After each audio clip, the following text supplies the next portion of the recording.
high-altitude training ni pambansang kamao Manny Pacquiao sa Baguio City. At ngayon pa lang, nakita na raw ni Coach Freddie Roach na maganda ang kondisyon ng pangangatawan ni Pacman.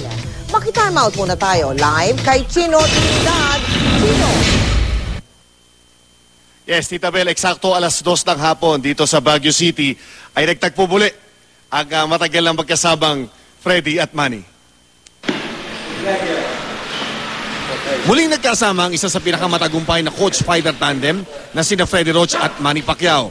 Nasabi ng minsan ng 8th Division Champion na gusto niyang patunayan na hindi pa sa laos at mukhang ito ang magiging malaking hamon sa kanyang kampo sa pagbubukas nito dito sa Baguio City para sa kanyang nalalapit na depensa ng kanyang WBO welterweight crown kontra kay Timothy Bradley sa Hunyo 9 sa Las Vegas, Nevada. Natuwa si Coach Freddie sa kanya nakita at kahit halos 5 buwan na hindi nag-iinsayo, si Manny ay napakaganda ng kondisyon nito. It's the first time we had a bad night in 10 years, right? And then all of a sudden we're washed up. You know, so we'll show who's washed up. Rinong umaga, parang kakaibang Manny Pacquiao ang napakinggan at nakita ng kanyang mga regular fans sa Burnham Park. Matapos ang 4 na raw sa pagtakbo, paikot na makasaysayang park para ihanda ang kanyang sarili sa manipis na hangin ng syudad na ito. Tinapos ni Manny ang kanyang morning session sa pamamagitan ng pagbibigay ng aral ukol sa mga salita ng Diyos. Nagsisihan nyo, huwag na natin gawin pa ulit. Inusisa naman ng GMA News si Pacquiao kung sa 5 aspeto tulad ng sarili, pamilya, politika, boxing at Diyos ay ano ang kanyang uunahin. Anong ipaprioritize mo? To serve God. Oh.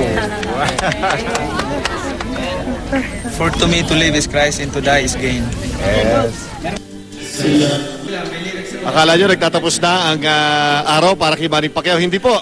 Tinipon niya yung buong grupo ng Team Pacquiao dito po sa Kuyisan Hotel sa isang floor, 1 floor down dito. At ngayon tuloy-tuloy ang kanyang activity. Ito ang kanyang sharing of God's words sa kanyang mga kasama at sa kahit na sino na gustong marinig ang magandang balita ng Panginoon. Yan ang bago Manny Pacquiao na sa halip na ginagastos ang kanyang lakas sa kung ano-anong pamamaraan. May bago siyang mission. Ito ang spreading the good news of God. Tita Bel? Chino, natututo ka ba? Konti. Hindi, natututo po. Maraming salamat sa iyo, Alam niyo, Chino. pagka ang Trinidad. tao... Go ahead, Chino. Go ahead.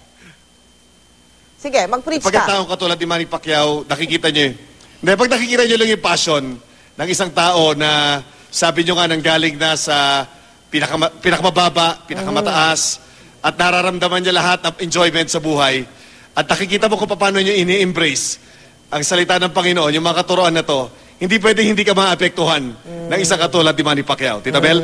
Amen. Maraming salamat, Chino Trinidad.